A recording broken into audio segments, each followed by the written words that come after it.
فلما ذهب عن ابراہیم الروع، جب ابراہیم کا خوف جاتا رہا،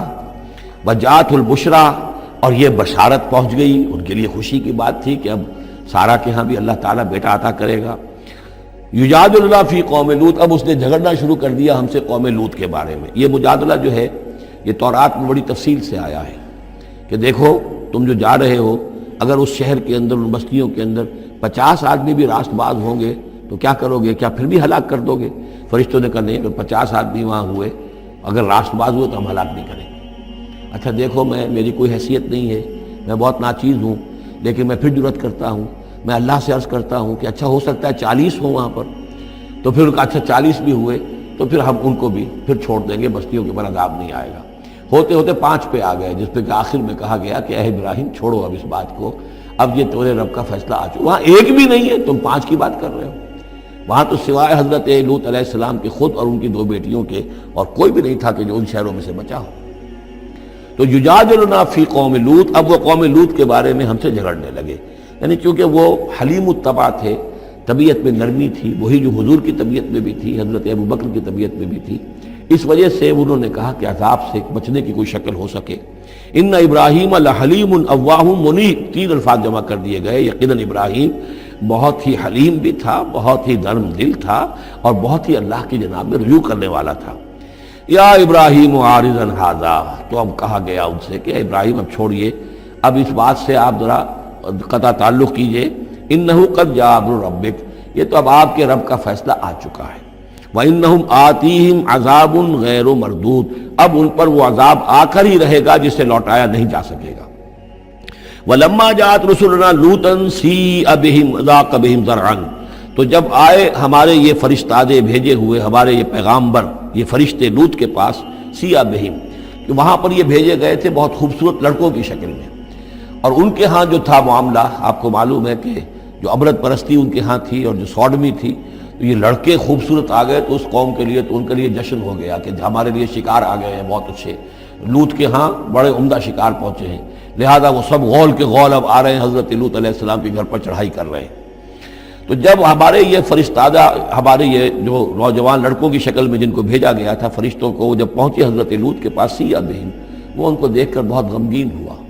کہ یہ بڑا میرے لیے، وضاق بہم ذرعا، ان کا دل بڑا تنگ ہوا، وقال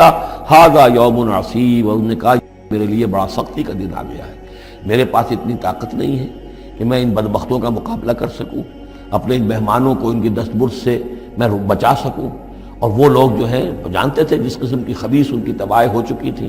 کہ وہ کسی اپیل اور کسی دلیل سے بعد آنے والے نہیں ہیں، تو اس سے ان کے دل کے اندر جو ہے وہ ایک عجیب کیفیت پیدا ہوئی۔ سیء بہم وضاق بہم ذرعا وقال ھذا یوم عصیب وجاءہ قومہ یہرعون الیہ، اور اب آئی اس کی قوم اس کے پاس والہانہ دوڑتی ہوئی، بڑے خوشی سے ناچتے ہوئے آ رہے ہیں کہ آج تو ہمارے لیے جو ہے وہ بہت ہی عمدہ شکار پہنچ گیا ہے۔ وَمِن قَبْلُ كَانُوا يَعْمَلُونَ السَّيِّئَاتِ، اور وہ پہلے ہی سے ان گندے کاموں کے اندر ملوث تھے۔ قَالَ يَا قَوْمِ هَؤُلَاءِ بَنَاتِي هُنَّ أَطْهَرُ لَكُمْ، حضرت لوط نے فرمایا کہ دیکھو میری قوم کے لوگوں، میری بیٹیاں موجود ہیں، وہ تمہارے لیے بہت پاکیزہ ہیں۔ اس کے 2 معنی کیے گئے، ایک تو یہ کہ بیٹیوں سے مراد ہے کہ جو تمہاری بیویاں ہیں وہ میری بیٹیوں کے مانند ہیں۔ نبی جو ہوتا ہے وہ گویا کہ قوم کے لیے والد کی جگہ ہے، جیسے کہ قرآن مجید میں وَأَزْوَاجُهُ أُمَّهَاتُهُمْ، حضور کی تمام ازواج جو ہیں وہ پوری امت کے لیے ماؤں کے درجے میں ہیں، تو گویا کہ یہ میری بیٹیاں ہیں، اللہ نے تمہارے لیے ان کو پیدا کیا ہے، تمہارے لیے جوڑا بنایا ہے، وہ پاک جو ہے تمہارے لیے راستہ، اپنی شہوت کی کے تقاضے کو پورا کرنے کے لیے صحیح راستہ اس کو چھوڑ کر، اور یہ بھی ہو سکتا ہے کہ انہوں نے اپنی بیٹیوں ہی کو پیش کیا ہو کہ تمہیں اگر کرنا ہی ہے تو نکاح کر لو، میں اپنی بیٹیاں تمہیں نکاح میں دینے کو تیار ہوں، لیکن میرے جو یہ مہمان ہیں ان کے بارے میں مجھے رسوا نہ کرو۔ قال یا قوم هؤلاء بناتی هن اطہر لکم فاتقوا اللہ ولا تخزون فی ضیفی، تو اللہ کا خوف کرو اور دیکھو مجھے میرے مہمانوں کے معاملے میں رسوا مت کرو۔ الیس منکم رجل رشید، کیا تم میں کوئی ایک آدمی بھی شریف اور کوئی ایک آدمی بھی نیک چلن نہیں رہا؟ یعنی کوئی تو تم میں سے ایسا نکل آتا جو میرا ساتھ دیتا، جو میری ہاں میں ہاں ملاتا، تم میں تو معلوم ہوتا کہ کوئی ایک شخص بھی شریف النفس باقی نہیں رہا۔ قالوا لقد علمت ما لنا فی بناتک من حق، انہوں نے کہا کہ اے لوط تمہیں خوب معلوم ہے تمہاری بیٹیوں پر ہمارا کوئی حق نہیں ہے۔ اس سے معلوم ہوتا ہے وہ دوسری ہی بات ہی زیادہ راجح ہے وَإِنَّكَ لَتَعْلَمُ مَا نُرِيدُ، اور تم خوب جانتے ہو جو ہم چاہتے ہیں، یعنی باتیں مت بناؤ، ہماری توجہ جو ہے ادھر ادھر لے جانے کی کوشش نہ کرو، تم جانتے ہو ہم جو چاہتے ہیں، جس کے لیے ہم حاضر ہوئے ہیں، جس کے لیے ہم پہنچے ہیں۔ قَالَ لَوْ أَنَّ لِي بِكُمْ قُوَّةً، انہوں نے کہا کاش کہ میرے پاس تمہارے مقابلے کے لیے کوئی طاقت ہوتی، او آوی الی رکن شدید، یا وہ کوئی قلعہ ایسا ہوتا جس میں مضبوط میں جا کر پناہ لے لیتا اور تم سے اپنے آپ کو اور اپنے مہمانوں کو بچا لیتا۔ یہاں ہے اصل میں حضور صلی اللہ علیہ وسلم کی ایک حدیث میں الفاظ آئے ہیں، یرحم اللہ لوطا لقد کان یاوی الی رکن شدید، اللہ تعالیٰ رحم فرمائے لوط پر، وہ ایک مضبوط قلعے میں تھے، اللہ تعالیٰ کی حفاظت تو انہیں حاصل تھی، لیکن یہ کہ اس وقت جو صورت بن گئی تھی ان کے لیے، جیسے جب جادوگروں نے جو اپنے انچر پھینکے تھے اور وہ بھی بن گئے تھے فرعون کے دربار میں، وہ بھی شکل اختیار کر لی تھی انہوں نے سانپوں کی، تو حضرت موسیٰ پر بھی وقتی طور پر خوف طاری ہو گیا تھا۔ تو بدبنائے طبع بشری خوف کا ہو جانا یہ کوئی نبوت کی عصمت کے منافی نہیں ہے۔ تو یہاں پر بھی اللہ تعالیٰ کی حفاظت تھی، اور جیسا کہ آیا فرشتوں نے پھر ذرا سا ایک ہاتھ ہلایا اور سب کے سب اندھے ہو گئے، وہ اس طرح کا معاملہ تفاصیل تورات میں ہے۔ قال لو ان لی بکم، لیکن جو حسرت کی کیفیت تھی اور جس طرح ضیق میں ان کی جان اس وقت آئی تھی، اس کا تصور کیجئے، کاش کہ میرے پاس تمہارے مقابلے کے لیے طاقت ہوتی، او آوی الی رکن شدید، یا کوئی ایسا ہوتا مضبوط مستحکم قلعہ جس میں جا کر میں پناہ لے لیتا۔ قالوا یا لوط انا رسول ربک، ان فرشتوں نے کہا اے لوط گھبرائیں نہیں، ہم آپ کے رب کے پیغامبر ہیں، بھیجے ہوئے ہیں، لن یصلوا الیک، یہ آپ تک پہنچ نہیں پائیں گے، آپ کو کوئی گردن نہیں پہنچا سکیں گے، آپ بالکل اطمینان رکھیں۔ فَأَسْرِ بِأَهْلِكَ بِقِطْعٍ مِّنَ اللَّيْلِ، اور بھی رات کا ایک حصہ جو باقی ہے اس میں آپ اپنے اہل کو لے کر، اپنے گھر والوں کو لے کر نکل جائیے اس بستی سے۔ وَلَا يَلْتَفِتْ مِنْكُمْ أَحَدٌ، اور کوئی بھی آپ میں سے پیچھے نہ دیکھے، پیچھے توجہ نہ کرے، پیچھے کی طرف کوئی خیال نہ آئے کہ ہمارے دوست تھے اور ہمارے یہ تھے اور ہمارے عزیز تھے، إِلَّا امْرَأَتَكَ، اور آپ کی بیوی بھی ساتھ نہیں جائے گی، وہ بھی یہیں رہے گی۔ یہ دو بیویاں ہیں جلیل القدر پیغمبروں کی، جن کا ذکر پھر آئے گا بڑی وضاحت کے ساتھ سورہ تحریم میں، ایک حضرت نوح علیہ السلام کی بیوی اور ایک حضرت لوط کی بیوی، کہ یہ اگرچہ کہ کانتا تحت عبدین من عبادنا صالحین فخانتاہما فلم یغنیا عنہما من اللہ شیئا، اگرچہ وہ ہمارے دو بہت ہی نیک اور بہت ہی برگزیدہ بندوں کے تحت تھیں، ان کے گھروں میں آباد تھیں، لیکن یہ کہ انہوں نے خیانت کی، اور اس کے نتیجے میں یہ ہے کہ پھر وہ اللہ تعالیٰ کے عذاب سے ان کے شوہر انہیں بچا نہیں سکے،